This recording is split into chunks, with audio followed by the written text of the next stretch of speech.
दोस्तों नमस्कार। आइए आज हम Indian railway establishment code volume 5 में जो लीव रूल्स के बारे में दिया है उस पर थोड़ा सा डिस्कशन करते हैं। स्पेशली कुछ ऐसे पॉइंट्स पे डिस्कस करेंगे जिस पर हमेशा कन्फ्यूज़न बना रहता है। तो लीव रूल के गणना के संबंध में हम डिस्कस करेंगे और जनरली एलएपी और एलएचएपी के बारे में हम यहाँ बात करेंगे। लीव एक्चुअली में क्या है? लीव सबसे पहले ये समझ लें कि लीव जो है वो हर किसी कर्मचारी का अधिकार है, लेकिन लीव को देना और नहीं देना ये अधिकारी के हाथ में रहता है। उसे आप मैटर ऑफ राइट नहीं मान सकते हैं। एक कंपैरेटिव स्टडी देखें तो एलएपी मतलब लीव ऑन एवरेज पे, एलएचएपी लीव ऑन ऑफ एवरेज पे। एलएपी मैक्सिमम एक्यूमुलेट हो सकता है 300 डेज, वहीं पर एलएचएपी जो है उसके मैक्सिमम एक्यूमुलेशन या इकट्ठे होने की कोई लिमिट नहीं है। जो 15 एलएपी हमें मिलते हैं हर 6 मंथ में, वो 300 + 15 रहते हैं, लेकिन वो रनिंग हैंड में माने जाएंगे और वो 30 जून या 31 दिसंबर को वो लैप्स हो जाता है और फिर से नेक्स्ट 15 दिन जुड़ जाता है। इस प्रकार इसको हम मैक्सिमम एक्यूमुलेशन 300 ही मानेंगे। जब लीव एनकैशमेंट का मैटर रिटायरमेंट के समय आता है तो वही 300 डेज का ही पैसा हमें मिल पाता है, उसके ऊपर की छुट्टियां लैप्स हो जाती हैं। एलएपी वन स्ट्रेच में एक बार में 180 डेज तक का लिया जा सकता है, जबकि एलएचएपी के लिए वन स्ट्रेच में 2 साल तक का भी सेंक्शन किया जा सकता है। एलएपी में पूरा वेतन मिलता है, जबकि एलएचएपी में आधा वेतन मिलता है। एलएपी साल में 30 मिलता है, जबकि एलएचएपी साल में 20 मिलता है। एलएचएपी के बारे में एक जानकारी और बता दूं कि लोगों की जनरली धारणा ये है कि एलएचएपी सिर्फ और सिर्फ मेडिकल पर्पस से मिलता है। ऐसा बिल्कुल भी नहीं है। एलएचएपी जो है हम मेडिकल पर्पस से मिलने पर कम्यूटेशन होने के कारण में वह पूरा वेतन देने की क्षमता रहती है, यानी 2 एलएचएपी कंज्यूम करके हम फुल डे का पे बना लेते हैं। लेकिन अगर हम एलएचएपी व्यक्तिगत कारणों से लेते हैं तो उसके लिए भी परमिटेड होता है, लेकिन बस उसका रिपरकेशन ये रहता है कि हम यदि मेडिकल के अलावा अदर पर्पस से एलएचएपी लेते हैं तो हमारी हाफ डे का ही सैलरी बनता है। एलएपी लीव ऑन एवरेज पे, इस पर हम कुछ बात करते हैं। सबसे पहले ये हम लगभग सभी को मालूम है कि 1 जनवरी और 1 जुलाई को ये 15-15 दिन के 2 किस्त में क्रेडिट होती है साल में। एलएपी की गणना की अगर बात करें तो प्रति माह 2.5 दिन हमको परमिट किया जाता है। ठीक है, साल में ये 30 मिलता है। एक एग्जाम्पल के माध्यम से बताया गया है, इसमें कैलकुलेशन को चूंकि हम समझ रहे हैं तो एक जो रेलवे एम्प्लॉई है उसके बारे में बताया जा रहा है कि 1 जुलाई को उसे कितने दिन की छुट्टी मिलेगी। तो यदि उसकी नियुक्ति 1 मार्च से हुई है तो मार्च, अप्रैल, मई, जून यानी 2.5 × 4 10 दिन की मिलेगी।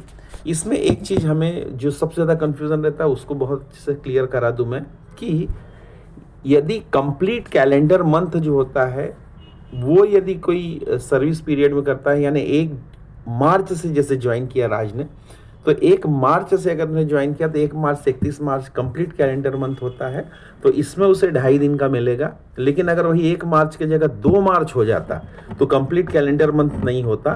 तो इस कंडीशन में उसको मार्च की नहीं, सिर्फ अप्रैल, मई और जून की यानी 2.5 करके 7.5 और राउंड फिगर करके 8 दिन का ही लीव मिलता।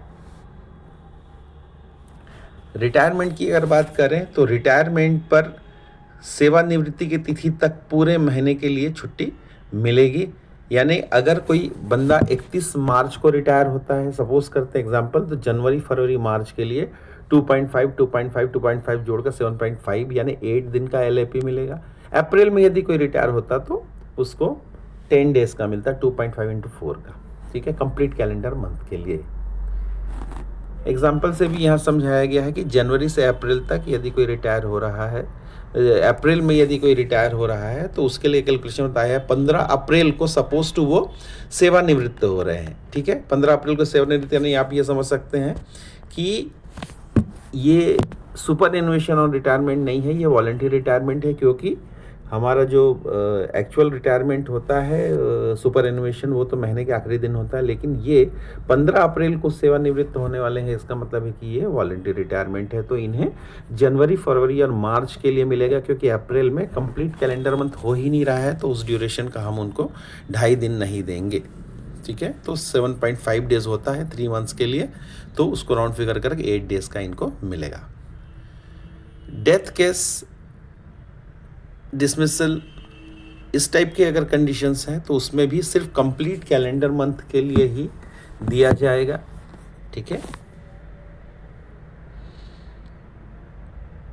साथ ही साथ एक चीज़ और ध्यान रखेंगे, यहाँ एक चीज़ मैं और जोड़ना चाहूँगा कि डिसमिसल और डेथ के केस में प्रीवियस मंथ तक का ही LAP मिलेगा। एग्जाम्पल से समझ लीजिए, यदि किसी की डेथ मान लीजिए 10 मार्च को होती है या 20 मार्च को होती है, इवन 31 मार्च को भी होता है, तो भी उस कंडीशन में प्रीवियस मंथ तक के पीरियड का ही LAP मिलेगा। मतलब यदि किसी की मृत्यु 31 मार्च को भी होती है तो भी उनको जनवरी और फरवरी यानी प्रीवियस मंथ तक का ही LAP उनको दिया जाएगा, यानी 2.5 into 2। डिसमिसल के केस में भी सेम ऐसा ही है कि जिस महीने डिसमिसल होता है उसके 1 महीने पहले तक के लिए ही LAP का एंटाइटलमेंट रहता है। एक्स्ट्राऑर्डिनरी लीव का प्रभाव, एक्स्ट्राऑर्डिनरी लीव जो है वह अनुपस्थिति सेवा में उसकी नहीं गिनी जाती है, बिना वेतन की छुट्टी के दायरे में यह आता है। इस पीरियड के लिए LAP यदि 10 डेज का एक्स्ट्राऑर्डिनरी लीव है तो 1 दिन का LAP उसका कम किया जाएगा।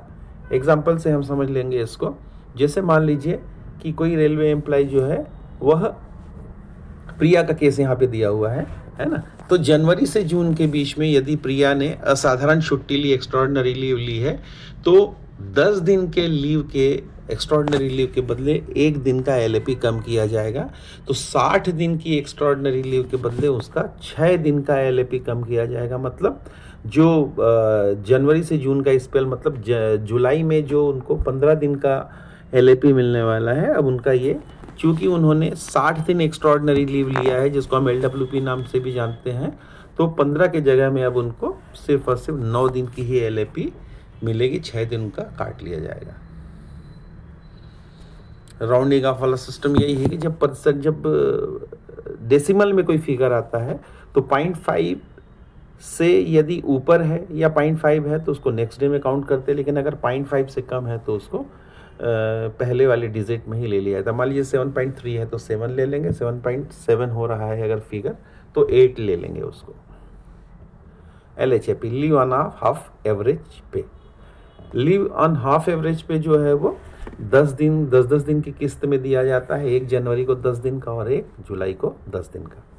ठीक है, पर मंथ के लिए जैसे हमने LAP में डिस्कस किया 2.5 है, यहाँ पर मंथ के लिए 5.3 काउंट होता है, पर ईयर 20 LHAP मिलता है।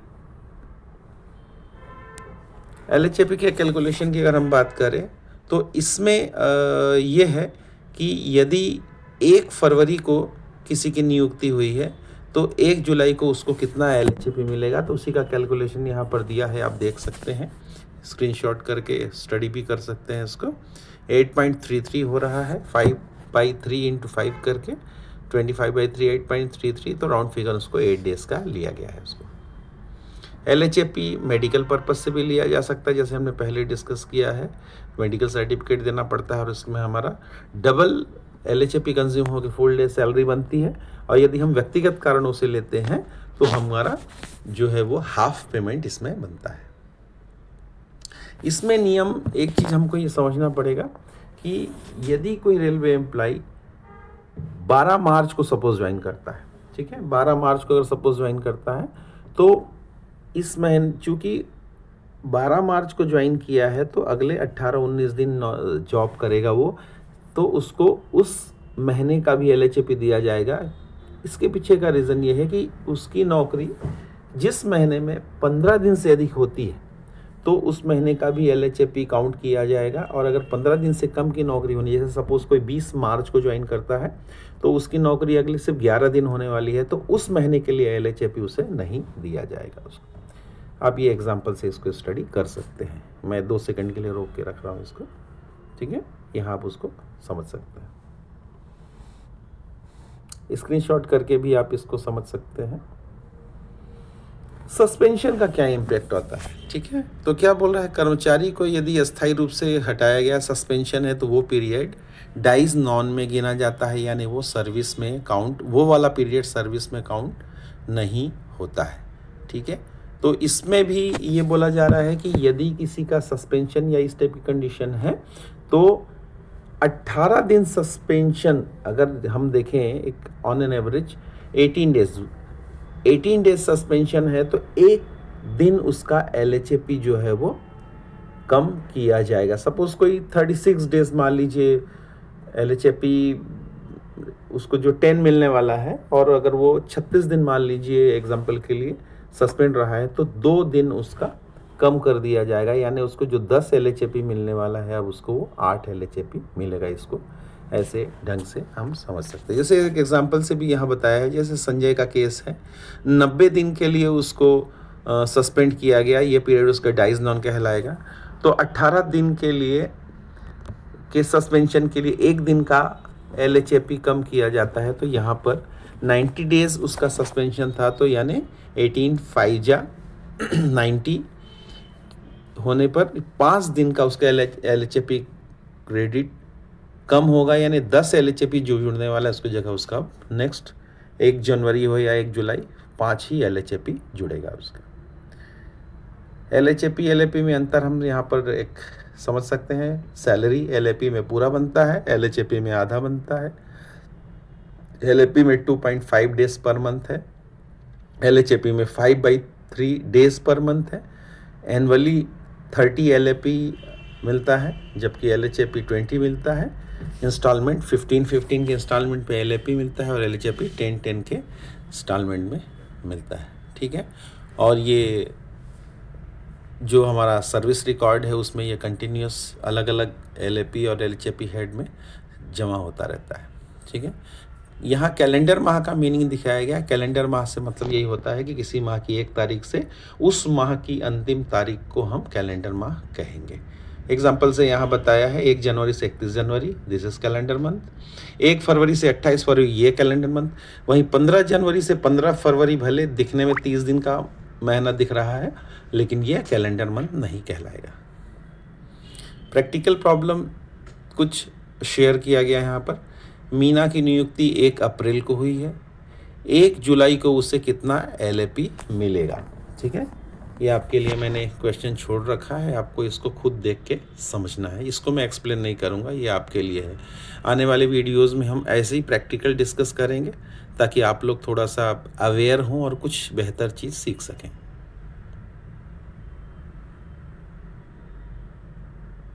मेरे ख्याल से आप लोग समझ गए होंगे। नेक्स्ट कुछ और भी प्रैक्टिकल प्रॉब्लम्स मैंने यहाँ डाले हुए हैं, इसको भी आपको अपने लेवल पे करना है। स्क्रीनशॉट करके रख सकते हैं ताकि थोड़ी सी आपकी प्रैक्टिस हो जाए, आप समझ पाएँ।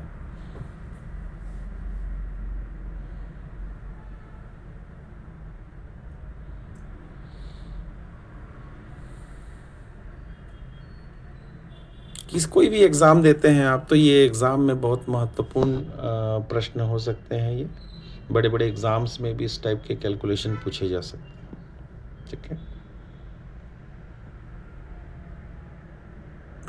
ये कुछ इम्पॉर्टेंट डेट्स हैं। 1 जनवरी, 15 LAP और 10 LHAP हमारा क्रेडिट होगा अकाउंट में, और वही 1 जुलाई में भी वही रहेगा, 15 LAP और 10 LHAP। कुछ मल्टीपल चॉइस क्वेश्चंस यहाँ पर दिया हुआ है जिसको आप देख सकते हैं। LAP किस दर से जमा होती है, ये आपके लिए है, आप देखिए और सेल्फ असेसमेंट कर लीजिए। लास्ट पेज में आपको आंसर दिख जाएगा, लेकिन यहाँ पर मैंने आपके लिए इसको छोड़ा हुआ है।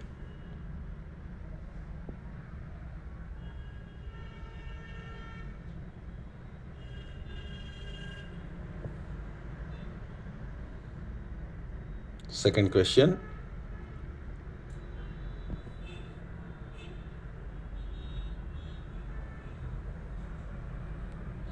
Third question,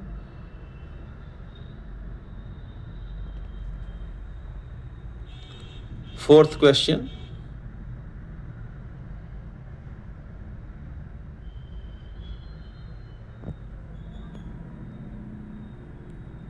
fifth question,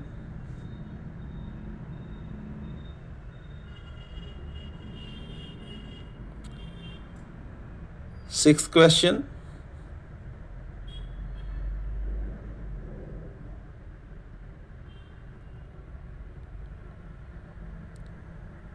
seventh,